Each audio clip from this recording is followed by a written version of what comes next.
ملګرو سلامونه.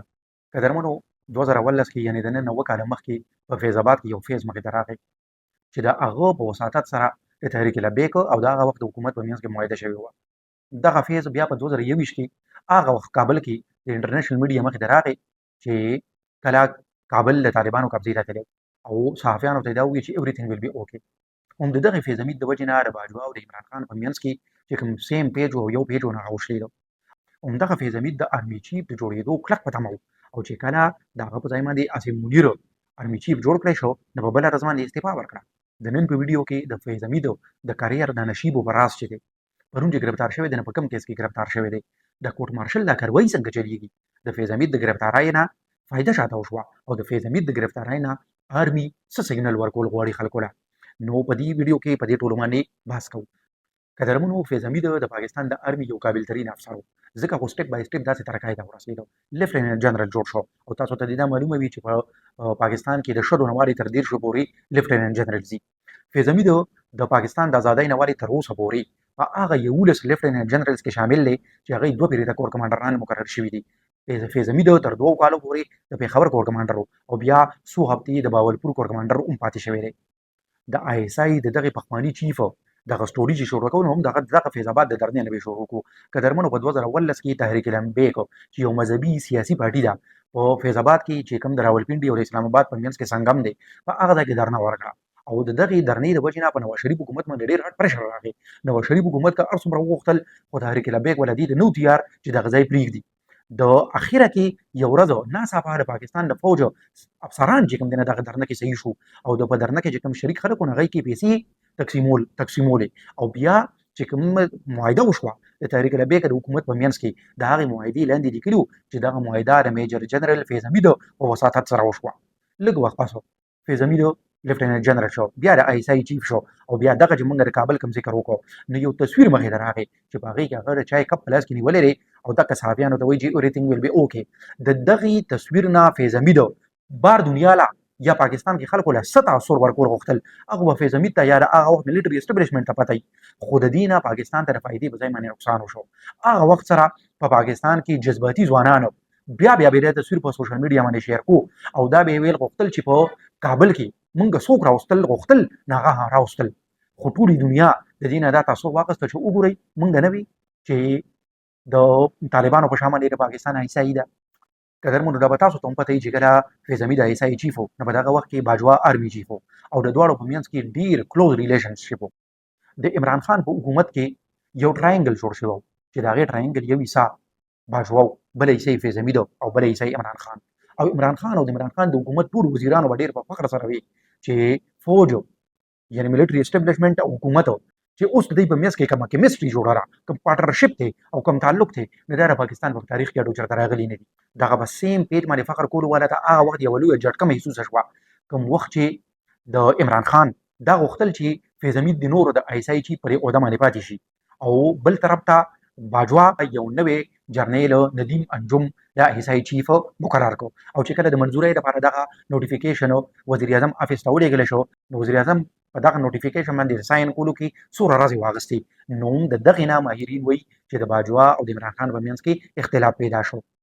پرون د فیض امید د ګرفتارۍ نه پس خواجه آصف په ټي وي باندې دا وویل چې تر اخري وخته پورې یعنی اخري 24 اورز چې کوم د آرمي چیف د اپوینټمنټ تر هغې پورې فیض امید ډېر زیات زور لګولی و چې ما د آرمي چیف مقرر کړي. د باجوه د طرف نه هم وزیر اعظم ته بیا دغه ویلی شو چې فیض امید آرمي چیف مقرر کړه، تر دې پورې چې وایي باجوه کله اخره کې په دې باندې پوه شو چې وزیر اعظم شهباز شریف دې ته بالکل نه دی تیار چې فیض امید آرمي چیف مقرر کړي. بیا باجوه ورته دا ووایي چې که ته فیض امید آرمي چیف نه مقررې نو کم از کم عاصم منیر آرمي چیف هم وقراروه. خو شهباز شریف هم هغه وکړل چې کوم هغه ته ښه ښکارېدل او عاصم منیر آرمي چیف مقرر کړ او څنګه چې ما ووایي په بله ورځ باندې فیض امید د غوسې نه استعفا ورکړه. اوس دې ځای کې یو سوال پیدا کېږي چې شهباز شریف اخر ولې فیض امید آرمي چیف نه مقرر و؟ د دې جواب دا دی چې فیض امید په سیاست کې مداخلت و. فیض امید د عمران خان په شا باندې کلک ولاړ و. د دغه فیض امید د وجې نه د عمران خان باجوه سره هم اختلاف راغی نو د ده په سیاست کې د مداخلت او د پراجکټ عمران خان یا د پراجکټ پی ټي آی حصه جوړېدل په خپله دا چې دی نو د ده د آرمي چیف مقررېدو په منځ کې یو رکاوټ جوړ شو. بله دویمه دا خبره ده چې فیض امید وایي هم د مخکې د حمید ګل په شان یو داسې ایسای چیف و چې د حد نه زیات شهرت ورته میلاو شو. اوس راځو دغه کیس طرف ته چې په کوم کیس کې فیض حمید ګرفتار شوی دی. دغه کیس دی ټاپ سټي کیس. ټاپ سټي په اسلام آباد کې یو نجی هاوسینګ سوسایټي ده. په 2018 کې د دغه سوسایټي مشر چې کوم دی کور موږي نوم د ده په کور او دفتر باندې په یو وخت باندې رینجرز چاپه ووله او دغه رینجر سره وایي د ایسای افسرانو په دغه چاپه کې لوټ مارو شو او 400 تولي سونا او د کشان په کروڑونو روپۍ او نور قیمتي سیزونه چې کوم هغه دغه افسرانو او رینجر ځان سره وړل. دغه سړی مویس چې کوم دی د لږ وخت پس سپریم کورټ کې دغه کیس دایر کو. سپریم کورټ په دغه کیس کې ارمی چیف ته حکم وکړ چې تاسو چې په دغه چاپه کې کوم خلک ملوث وو لکه د رینجرز کوم افسرانو یا د ایسای کوم افسرانو د غي خلاف کاروایی وکړي. خو سره مویس په خپل کیس کې دا ویلو چې په دغه کیس په شامل دي دغه ټیم د ایسای چیف فیض حمید شامل وو. نو سپریم کورټ په خپل اډر کې ارمی چیف ته دا وویل چې د فیض حمید خلاف هم کاروایی وکړي. نو پرون چې کله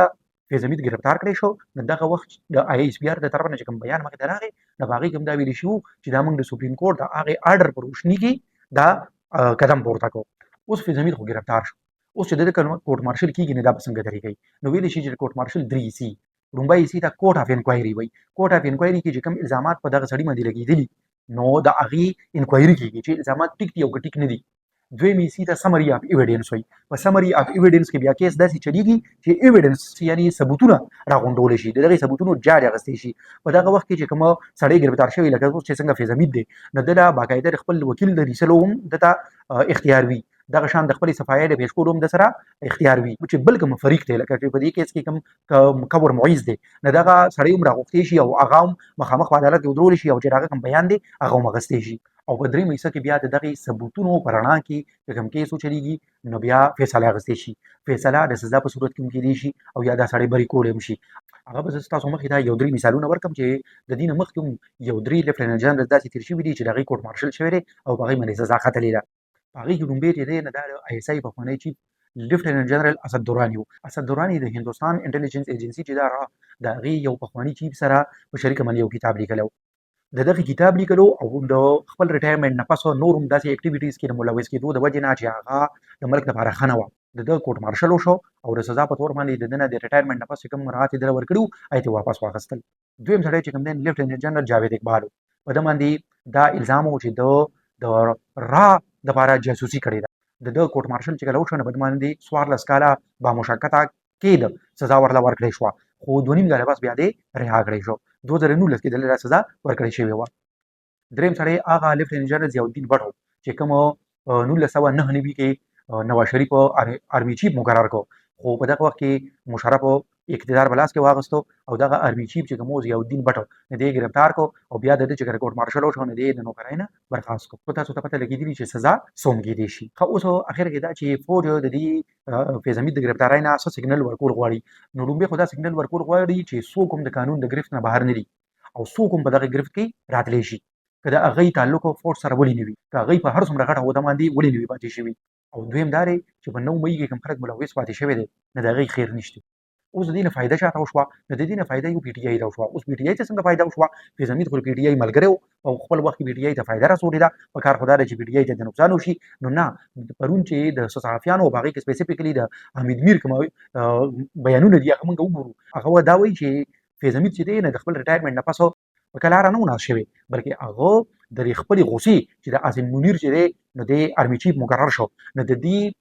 په آرمی باندې غوسې وباسلو یو دا طریقه یې راوباسلې وه چې هغه د پاکستان تحریک انصاف بالکل هایجیک کړې وه او د پاکستان تحریک انصاف چې کوم سیاستدانان مشران دي د هغوی په لاس کې دومره څه نه و چې څومره به د ده په لاس کې وو او ده دغه پی ټي آی چې دی نه دی د فوج خلاف د اسټبلیشمنټ خلاف او د حکومت خلاف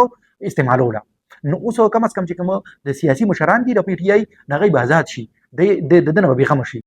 دویمه فوج ته فایده وشوه فوج ته څه فایده وشوه نو فوج ته دا فایده وشوه چې ملیټري اسټبلیشمنټ د دې نه قوم ته یو پیغام ورکړو چې د چا په زړه ذهن کې دا وي چې فوج د خپل جرنیلانو خلاف قدم نه پورته کوي نه هغه وګورئ قدم پورته کو. د دې نه سیاستدانانو ته هم یو پیغام ورکړو چې یو تاثر چې په ملک کې دا جوړ دی چې دلته کې کله هم سخت راځي نه په سیاستدان باندې راځي په جرنیلانو باندې نه راځي نو تاسو هغه دی وګورئ اوس په جرنیلانو باندې هم سخت رااله ګورو چې د دې نه مخکې څه کېږي. بله ویډیو کې به بلې موضوع سره راشو. د الله په امان.